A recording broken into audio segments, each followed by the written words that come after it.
Thank you, Mr. President. Mr. President, I come to the Senate floor, as I have week after week since we passed the health care law, giving a doctor's second opinion of the health care law. And I come today because last month President Obama delivered a very big speech on spending. Unfortunately, it seemed to me to be more of a political attack than a substantive speech offering a detailed plan to attack America's debt crisis. Well, the President did, however, mention one bit of substance that really should raise a red flag for the American people. The President said, he said, quote, "We will slow the growth of Medicare costs by strengthening an independent commission," close quote. "We will slow the growth of Medicare costs by strengthening an independent commission." Well, the Washington Commission that he's referring to is called the Independent Payment Advisory Board. This board may sound harmless, but let me assure you, the American people deserve to know and have a right to know more details about the board and about its work. Many Americans may not remember that the health care law created this unelected, unaccountable board of Washington full-time bureaucrats. The sole purpose of the board is to cut Medicare spending based on arbitrary budget targets. Not based on the number of people on Medicare, not based on the number of seniors, based on arbitrary budget targets. These are cuts above and beyond the $500 billion already taken from a nearly bankrupt Medicare program during the health care law. Taken $500 billion from Medicare, from our seniors on Medicare, not to save Medicare, but to start a whole new government program. And now the President wants to slow the growth of Medicare costs by strengthening this independent commission. Well, this board empowers 15 unelected Washington bureaucrats to make these Medicare cuts, all without full transparency and the accountability to the American seniors and also to elected officials. Once again, this board proves that the President and the Democrats in Congress who voted for the health care law simply didn't have the political courage to make tough spending decisions. Instead, they took the easy road and pulled a classic Washington maneuver. They created a board and then punted the tough decisions to the board.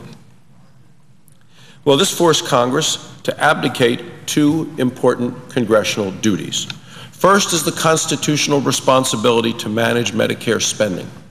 The second is the responsibility to explain to the American people why specific payment changes might be necessary to keep Medicare afloat.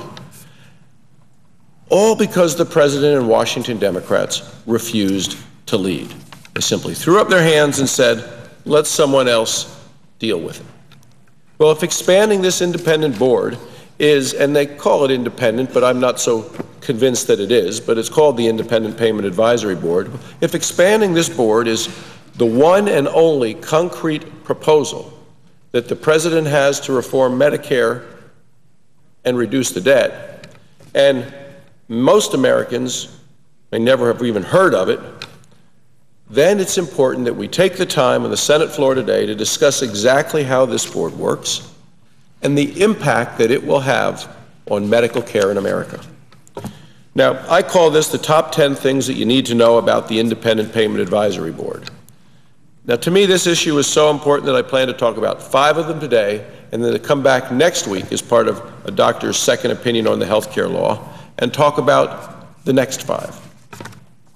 Number 1, this board is how Washington will limit patient care.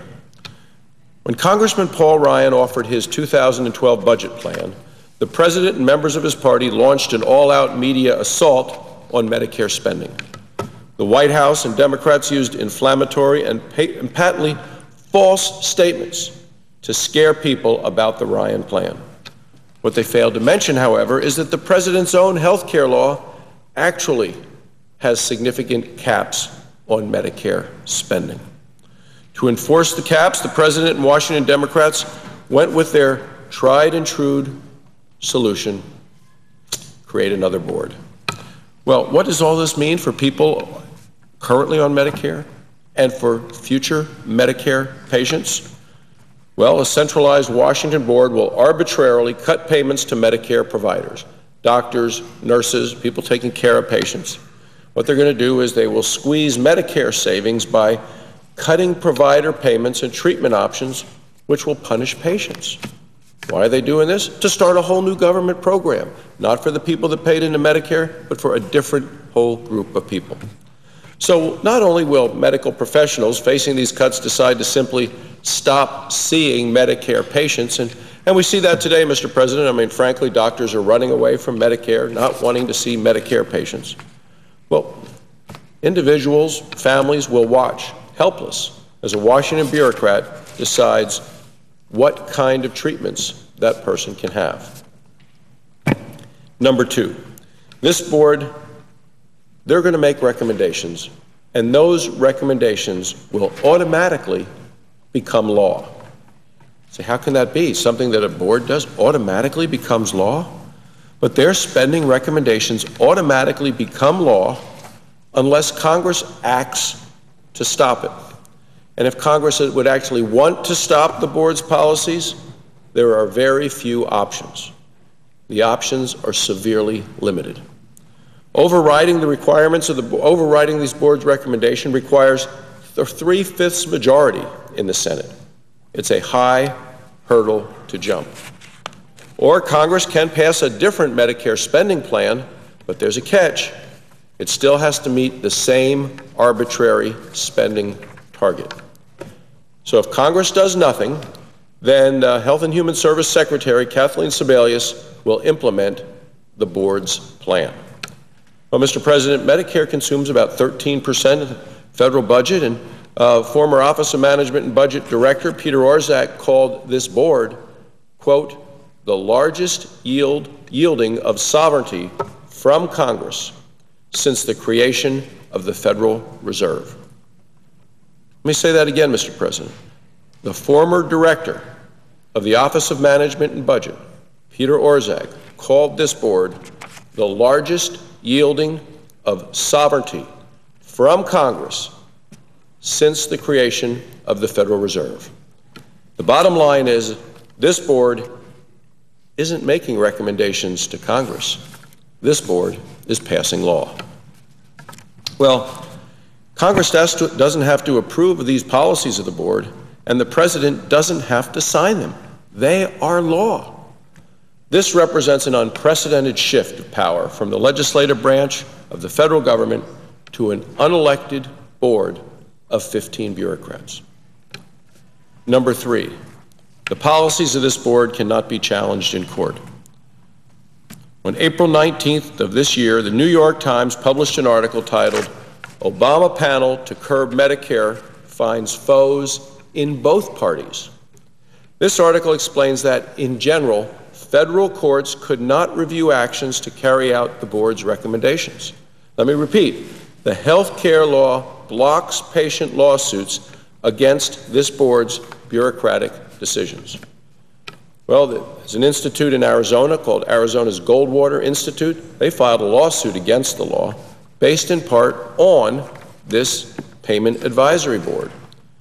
Part of the suit says, quote, Congress has no constitutional power to delegate nearly unlimited legislative power to any federal executive branch agency, much less to entrench health care legislation against review, debate, revision, or repeal.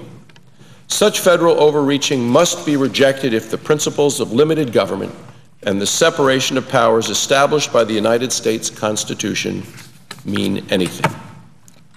That's what the lawsuit says. Well, let's go to number four. This board's mission is to cut provider payments. The board is strictly limited in what it can do to achieve Medicare spending reductions.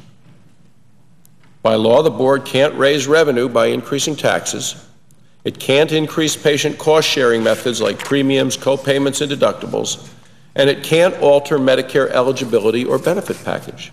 So what can it do? Well, one thing and one thing only. It will adjust provider reimbursement rates. Now, we all know Medicare payments are already well below market rates. So, that's why so many doctors are limiting the number of Medicare patients they see, and in more severe cases, refusing to treat Medicare patients at all.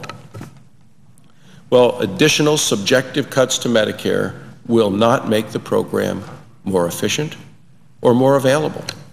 These measures will simply reduce the supply of medical care to the Medicare patients of America. The Medicare Chief Actuary, Richard Foster, warned us that the health care law's Medicare cuts will cause providers to leave the program. And we are seeing that today, Mr. President. And it isn't because they don't want to treat Medicare patients. It's because the doctors know that the payments will be too low to even cover their costs. Mr. Foster, the Medicare Chief Actuary, has said that approximately 15% of our nation's hospitals would drop out of Medicare in 10 years. And then number 5, this board could eventually impact all patients, not just Medicare patients. Washington Democrats have long supported policies that give government more power to set health care prices, not just in public programs like Medicare, but also in the private sector. President Bill Clinton asked for this authority in a 1994 debate on what at the time was called Hillary Care. It was one reason that his effort failed. Well, President Obama learned from that failure. Make no mistake, he wants to achieve the same objective. This time, he is using this board as a Trojan horse to sell it.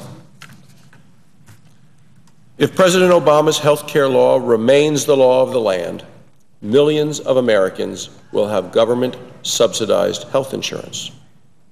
Paying for this new entitlement program will cost trillions. It will be no surprise when we inevitably hear cries for increased cost control. This is when the President will make his move, proposing to extend this board's reach beyond Medicare to the new health care law's subsidized insurance premiums.